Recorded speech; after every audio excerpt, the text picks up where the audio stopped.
നമുക്ക് ചിക്പേറ്റ് സൺഡേ മാർക്കറ്റിലെ ത്രിഫ്റ്റിംഗ് ഒന്ന് കൊണ്ടുവന്നാലോ? ഞങ്ങൾ രാവിലെ 5:30 തന്നെ ചിക്പേറ്റ് എത്തി. ബാംഗ്ലൂരാണ്, തണുപ്പാണ്, 15 ഡിഗ്രി സെൽഷ്യസ് ആണെന്നൊന്നും പറഞ്ഞിട്ട് ഒരു കാര്യമില്ല. ഇത്രയും പിള്ളേർ ഈ തണുപ്പത്ത് ഇവിടെ കാണുമെന്ന് ഞാൻ പ്രതീക്ഷിച്ചില്ല. കണ്ടതിൽ ഭൂരിഭാഗം പേരോ ഒബ്വിയസ്ലി മലയാളം.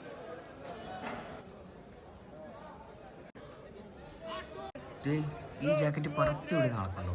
ഞങ്ങൾ വന്നപ്പോൾ ഇയാളെടുത്തായിരുന്നു ഏകദേശം തിരക്കുണ്ടായിരുന്നു.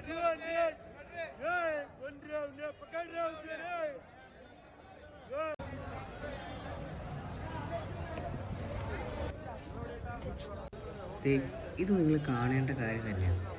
ഞങ്ങൾ ഇവിടെ ചെന്നിട്ട് ഏറ്റവും വലിയൊരു സ്റ്റാൾ സെറ്റപ്പ് ചെയ്യുന്നുണ്ട് ഇവരാണ്. ഇവരുടെ ആണെങ്കിലോ ഒരുപാട് സ്റ്റോക്സും ഉണ്ട്. ഞങ്ങൾ വരുമ്പോൾ തൊട്ട് ഒരുപാട് പിള്ളേർ ഇവർക്ക് വട്ടം കൂടി നിൽക്കുന്നു. കുറേ നേരം പിള്ളേരിങ്ങനെ കാത്തു നിന്നതല്ലാണ്ട് ഇവരൊരു സ്റ്റോക്ക് പോലും പുറത്തെടുത്തില്ല. അങ്ങനെ കുറേ നേരം കാത്തു നിന്ന പിള്ളേർ ഇവരൊരു കാര്യമില്ലാതെ ഓടിച്ചും വിട്ടു. അങ്ങനെ പതുക്കെ നേരം എടുത്തു.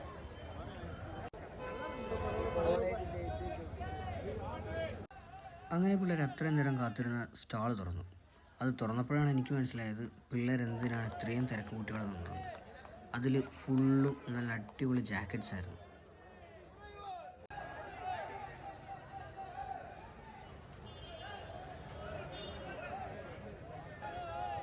ഇത്രയും തിരക്കിലും ഇവിടുന്ന് ഡ്രസ്സ് തപ്പിയെടുക്കാന്ന് പറഞ്ഞാൽ അതൊരല്പം പാട് പിടിച്ച പണിയായിട്ട് എനിക്ക് തോന്നി.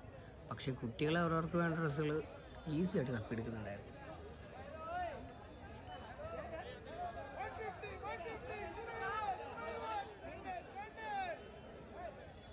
ഇയാളിപ്പോൾ 150 എന്ന് വിളിച്ച് പറഞ്ഞില്ലേ, അതാണ് ഇവിടുത്തെ ജാക്കറ്റ്സിൻ്റെയൊക്കെ വില. ഇവിടെ മാത്രമല്ല, ഇവിടെയുള്ള മിക്ക സ്റ്റാളുകളിലും അതൊക്കെ തന്നെയാണ് റേറ്റ്. അതിലും കുറവുണ്ട്, ഒരു പൊടി കൂടുതലുമുണ്ട്. മാക്സിമം റേറ്റ് ഞാൻ കേട്ടത് 200 രൂപ.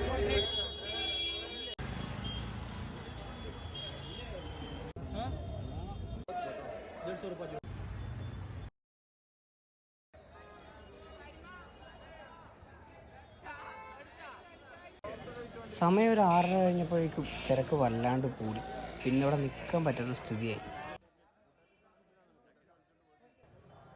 അങ്ങനെ ഒരു 7-7:30 ആയപ്പോൾ മേടിച്ച ഡ്രസ്സെല്ലാം പാക്ക് ചെയ്ത് പിള്ളേരെല്ലാം പതിയെ വീട്ടിലേക്ക് പോയി തുടങ്ങി. പിന്നെ അവിടെ നിന്നിട്ട് വലിയ കാര്യമില്ലാത്തതുകൊണ്ട് ഞാനും വീട്ടിലേക്ക് പോയി.